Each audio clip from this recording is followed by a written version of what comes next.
여론으로 풀어보는 정치 이슈풀풀 시간입니다. 2021년 마지막 이슈풀풀 배종찬 인사이트K 연구소장과 함께 이야기 나눠가도록 하겠습니다. 어서 오시죠. 안녕하세요. 네, 소장님. 마지막 이슈풀풀이에요. 너무 아쉬워요. 내년에도 잘 부탁드리겠습니다. 네, 내년에는 또 대선도 있고 그러니까요. 지방선거도 있으니까 더 분발해야죠. 예, 더 열심히 하는 이슈풀풀이 되도록 하고 네. 오늘 차기 대선 인식에 대한 여론조사 결과부터 소장님과 함께 살펴보도록 하겠습니다. 자, 이번 주 월요일부터 수요일까지 조사한 4개 기관의 MBS 공동조사 결과입니다. 지난주에 이제 동률이었는데 뒤바뀌었습니다. 정권 심판론의 그래프가 2달 만에 정권 안정론보다 뒤지게 됐네요. 네, 국정 안정론이 5%포인트나 더 높은 거예요. 그러니까 대체로 이번 대선은 정권 교체 여론이 지속적으로 높은 선거. 물론 다른 조사에서는 정권 교체 여론이 더 높게 나타난 결과도 있습니다. 근데 우리 방송 이슈풀풀의 가장 큰 장점, 특징은 바로 추세를 보여야 되는 겁니다.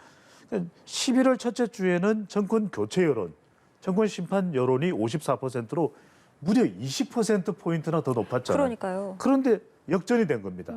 이게 가장 역전되는 이 흐름이 누구에게 타격이 있어요? 당연히 윤석열 후보에게 윤석열 타격이 후보죠. 있겠죠. 윤석열 후보는 바로 이 정권 교체 여론에 정권 국정 심판 여론에 올라타는 어부바 지지율이 돼야 가장 유리한 선거 환경을 만들 수가 있는데 오히려 국정 안정론이 더 높아버린다. 그건 정권 재창출 여론이 더 높아지는 것이니까 윤석열 후보에게는 가장 부담이 될 수밖에 없는 것이죠. 바로 이 흐름이 지금 대선 후보 지지율의 판세까지도 좌우하고 있다. 선거는 구도거든요. 예. 바로 이 구도입니다. 이 구도가 후보의 지지율에까지도 영향을 주고 있다는 것이죠. 그러니까 윤석열 후보의 지지율이 경쟁력이 정권 교체 여론에 올라타지 못하는 못했다. 이 상황. 예. 이 상황이 가장 윤석열 후보에게는 타격인 거예요. 그러면 이번에는 갤럽 결과도 네. 보겠습니다. 갤럽 결과는 이번 주 월요일과 화요일에 이제 이틀간 실시된 조사인데 여기서는 정권 교체론이 아직 52.3%로 더 우세한 상황입니다. 앞서 MBS 결과와 왜 이렇게 좀 결과 차이가 나는 걸까요? 용어의 사용일 거예요. 용어 사용도 영향을 받았을 수가 있고 조금 이제 뭐 조사의 성격이 좀 달랐을 수도 있는데 대체로 우리가 이 정권 교체 여론을 보면 그래도 절반이 넘는 52.3%죠. 네. 그 이야기는 대통령의 부정평가와 비슷해요. 그러니까 여전히 우리가 정권 교체라고 그러면은 절반 이상이 나올 정도로 정권 교체의 의지 강하게 나타나고 있다. 또 정권 재창출은 정권 유지니까 더불어민주당이나 이재명 후보의 지지율하고 비슷하잖아요. 예. 그러니까 이게 용어를 어떻게 사용하냐의 차이죠. 그러니까 앞서 조사는 앞서 그래프를 먼저 한 번 더 보여주세요. 네. 보시면은 국정 안정론과 정권 심판론이었죠. 국정 안정이냐 정권 심판으로 물었기 때문에 좀 달라요 용어 사용이. 아, 용어의 문제가 국정 있었군요. 안정이냐. 예. 그다음에 이 정권 심판이냐고 이야기를 했죠. 예. 그래서 이 경우에는 조금 차이가 있기는 한데 그래도 이 정권 교체 여론과 또 정권 재창출 유지 여론이 상당히 격차가 좁혀져 가고 좁혀지고 있다. 있다. 근데 여기서 더 중요한 거는 정권 교체 여론이 저렇게 52.3%로 높은데 예. 윤석열 후보의 지지율은 정권 교체 여론에 미치지 못하잖아요. 그러니까 정권 교체 여론이 높은데 보수 야당의 가장 유력한 윤석열 후보는 정권 교체 여론을 오롯이 안고 있지 못하다. 이게 가장 지금 현재 판세에서 두드러지는 주목해야 되는 부분인 거죠. 네, 그럼 바로 이어서 대선 후보 지지도까지 좀 살펴보도록 하겠습니다. 말씀해 주신 것처럼 윤석열 후보 정권 교체론에 올라타지 못하면서 1%포인트 하락을 했고요. 이재명 후보는 4%포인트 상승을 했습니다.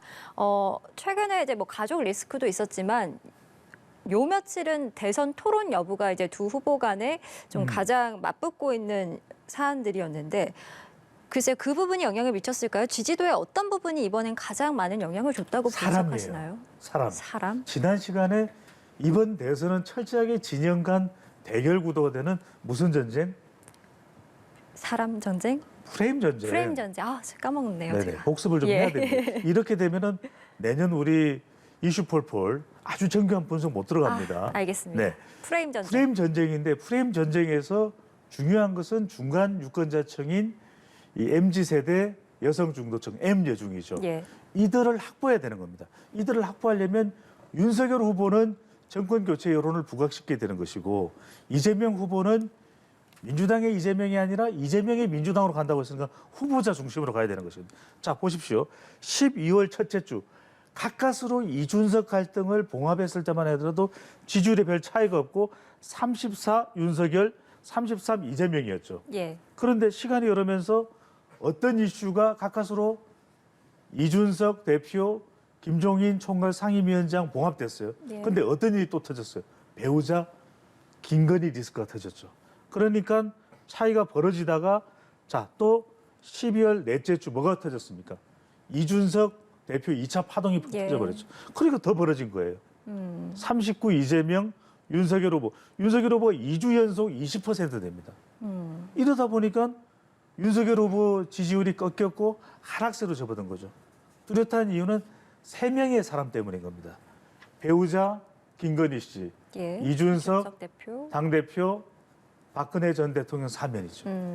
박근혜 전 대통령 사면까지도 윤석열 후보에게는 부담이 될 수도 있는 것이고요. 예. 그러니까 사람 리스크를 어떻게 극복해내느냐. 이게 정권 교체 여론도 부각시킬 수 있기 때문에 윤 후보에게는 가장 중요한 거죠. 예, 결국에 사람 리스크가 지지도를 떨어뜨리는 데 영향을 미쳤고 지지도를 다시 올리려면 그 사람 리스크를 해결해야 그렇죠. 된다. 그러니까 이 사람 리스크는 우리 이슈 폴폴을 통해서 두 달 반 전부터 이야기했어요. 예. 빨리 해라. 빨리 해소하라. 의혹이 있다면 신속하게, 충분하게, 정확하게 해소를 하면 되는데 그걸 해소하지 못하면서 지지부진하고 미적거리면서 오히려 여파는 더 커져버린 거죠.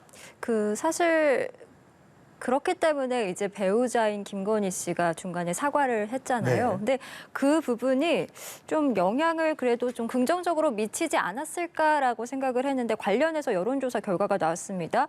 윤석열 후보의 지지율에 가장 큰 영향을 줬던 김건희 씨의 사과가 의혹 해소에 도움이 됐냐라고 물었을 때 도움이 안 됐다가 53%가 나왔습니다. 그러니까요. 도움이 안 된 것이 절반이 넘는다는 이유는 결과적으로 국민의힘 지지층 또 보수층에서는 도움이 된다. 아니 그래도 사과했잖아요. 이게 되는데 이번 대선은 뭐가 중요하다고 그랬습니까? 누구의 지지를 확보하는 것이 중요하냐면 2030 세대 여성 중도층. 왜? 여성이 배우자인 여성을 검증하자는 것이거든요. 그렇다면 도움이 안 된다는 것이 저렇게 높았던 것은 예. 중도층까지도 뭔가 좀 부족하다, 아쉽다. 예. 이런 평가라고 볼 수 있다면 우리가 의혹을 해명하는 데는 3가지의 단계가 중요하다고 이야기를 했죠. 신속해야 됩니다. 또 충분해야 되죠. 또 예. 정확해야 되죠. 그러니까 한 건 잘한 거예요. 해명을 한 거는. 예, 사과는 잘 했다. 충분했어야 되는데 한 3시간 했어야죠. 어떤 질문이든 좋습니다. 제가 답변이 서툴더라도 답변을 드릴게요. 그러면 여성과 중도층까지 여론이 반영이 되는 거죠. 예. 마지막으로 정확하게 그러니까 14쪽의 해명 자료를 낼 것이 아니라 오히려 빔 프로젝트를 사용하면서 PPT 사용하면서 이 부분은 공세입니다. 자, 자료가 이겁니다. 그리고 이 부분은 제가 좀 돋보이게 하려는 욕심이 있었습니다. 사과드립니다. 이렇게 했더라면 극적인 반전까지도 물론 그거 가지고서도 계속 논란이 이어질 수도 있어요. 근데 중요한 건 국민의 평가입니다. 예. 정치권의 평가가 아니라 그랬을 때 여론이 반전되면서 그래도 해명했고 정말 석고대죄 한다라는 발언을 또 표명했기 때문에 이건 또 우리가 마음을 용서해주고 이해해줄 수 있는 것 아니냐. 여론이 전환될 수 있죠. 예. 국면이 전환될 수 있죠. 여론이 폴폴 움직일 수 있죠. 그런데 충분하거나 정확한 부분이 좀 아쉽게도 빠진 거죠. 예, 사과는 잘했지만 충분하고 신속하지 못했고 그런 부분들이 이제 민심을 돌리기엔 조금 부족했다라는 평가십니다. 이번에는요, 표심 이동이 많았던 20대와 서울 지역의 지지도를 살펴볼 텐데 역시 말씀해 주셨던 M여중이 가장 중요한 네. 또 그 부분이잖아요. 근데 여기서 지금 보면 이재명 후보가 20대에서 윤석열 후보와 격차를 대폭 벌렸습니다. 이재명 후보의 상승 요인은 뭐였다라고 보시는지요? 글쎄 26%면 아주 압도적인 건 아니잖아요. 적어도 우리가 50% 절반 이상 됐을 때 압도적인데 아직까지는 20대 또 30대도 있겠지만 20대의 그래프를 보면은 아직까지는 여론이 확정적인 건 아니에요. 예. 그렇지만 그래도 이런 의혹 또 사람 리스크를 해소하지 못한 윤석열 후보는 지지율이 곤두박질 치는 반면에 꾸준히 살금살금 야금야금 이 정책 행보로서 지지층을 넓혀가고 있는 이재명 후보는 효과적이었다. 아주 큰 폭은 아닐지라도. 그런데 안철수 후보가 14%면 윤석열 후보보다 뭐 높다고 하기는 뭐 그렇지만 윤석열 후보보다 수치상으로도 높잖아요. 그러니까요. 이건 윤석열 후보가 빨간 등이 켜지는 겁니다. 아니 제1야당의 가장 유력한 대선 후보 당선 가능성이 야당 후보 중에서는 가장 높았는데 20대를 안철수 후보에게 추월당하는 거예요. 예. 또 하나 볼 것은 서울입니다. 예. 서울이 이번 대선에서 왜 중요하냐? 서울을 얘기하는 것은 유권자가 많은 것도 좀 경기도가 더 많아요. 근데 경기도는 경기지사 출신인 이재명 후보가 있죠. 그러면 윤석열 후보는 서울에서 어떻게든 앞서 나가야 되는 겁니다. 그렇죠. 왜? 서울은 부동산 정책도 있는데다가 지난 4월 달에 재보궐선거 결과의 여파가 여전히 지속이 되고 있거든요. 그런데 서울을 보면 불과 12월 넷째 주니까 한 주 전만 하더라도 37% 윤석열 후보인데 이번 조사에서는 26%로 무려 11%포인트가 하락한 겁니다. 예. 실망인 거죠. 왜 사람 문제 해결 못하느냐? 왜 좀 더 정교한 현장에서의 유세 발언을 못하느냐? 이 기대감은 높았는데 이것에 부응되지 못한 부분이 빨리 이 부분을 어떻게든 윤석열 후보는 만회를 할 필요가 있는 것이죠. 예. 그러면 이번에는요 갤럽 조사도 보겠습니다. 역시나 이재명 후보와 윤석열 후보 꽉 찬 오차 범위 안에서 이제 지지율 차이를 보이곤 있습니다만 이재명 후보가 앞서고 있는 상황입니다. 네. 그리고 여기서 좀 눈에 띄는 게 안철수 후보 앞서서도 말씀해 주셨지만 거의 두 자릿수에 가까워졌어요. 그러니까요. 이렇게 되면 보시게 되면은 윤석열 후보의 지지율과 안철수 후보의 지지율을 합하면 40%죠. 그렇네요. 그 이야기는 결국 윤 후보의 지지율을 누가 가져갔다? 안철수 후보가. 안철수 후보가 가져간 예. 거예요. 이렇게 되면은 안철수 후보가 완주를 하게 될 경우에는 가장 타격을 입는 것, 위협이 되는 것은 윤석열 후보거든요. 그래서 우리 이슈폴폴 시간을 통해서 윤석열 후보는 대선에서 당선 가능성을 높이기 위해서는 4명의 남자가 중요하다. 누구 이야기했습니까? 4명의 남자요. 그렇죠. 김종인, 이준석, 이준석. 홍준표, 안철수예요. 이게 중요한 겁니다. 자, 연령대별로 한번 보게 되면은 예. 대선 후보 지지율에서 또 중요한 것이 50대입니다. 자, 20대, 30대는 중요하지만 여전히 아직까지 선택하지 못한 비율이 20%, 30% 정도 예. 되거든요. 그런데 자, 20대, 30대는 아직 결정은 안 됐어요. 중요합니다. MZ세대가. 그런데 40대는 이재명, 60대 이상은 윤석열이다. 그러면 20대, 30대 MZ세대를 제외하고는 가장 중요한 것은 진보와 보수의 분수령이 되고 있는 50대예요. 예. 50대에서 앞서 나갔었던 불과 한 달 전만 하도 한 달 반 전까지 앞서 나가던 윤석열 후보였는데 이번 조사를 보시면 이재명 후보가 42.3이 앞섰네요. 이재명. 그렇죠. 그래서 이훈재 아나운서도 기억이 나실 텐데 MZ세대 중요합니다. M여중 다 MZ세대 이야기합니다. 그런데 단 한 사람 제가 이슈폴폴에서 분석하면서 50대 중요성을 이야기했지 않습니까? 네. 50대 이겨야 돼요.